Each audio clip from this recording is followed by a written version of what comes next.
الرحمن علم القرآن خلق الإنسان علمه البيان الشمس والقمر بحسبان والنجم والشجر يسجدان والسماء رفعها ووضع الميزان ألا تطغوا في الميزان وأقيموا الوزن بالقسط ولا تخسروا الميزان والأرض وضعها للأنام فيها فاكهة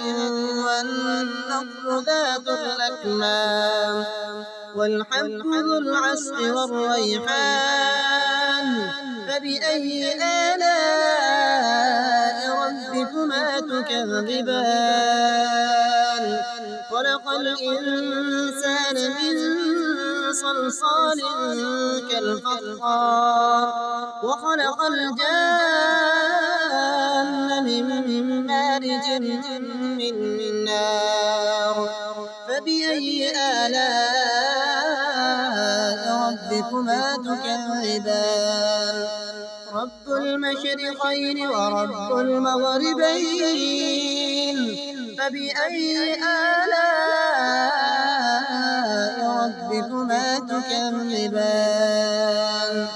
مرج البحرين يلتقيان بينهما برزخ لا يبغيان فبأي آلاء ربكما تكذبان يخرج منهما اللؤلؤ والمرجان فبأي آلاء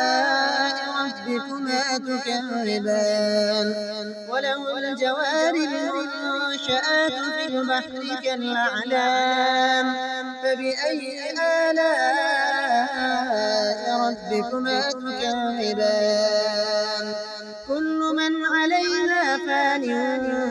ويبقى وجه ربك ذو الجلال والإكرام فبأي آلاء ربكما تكذبان يسأله من في السماوات والأرض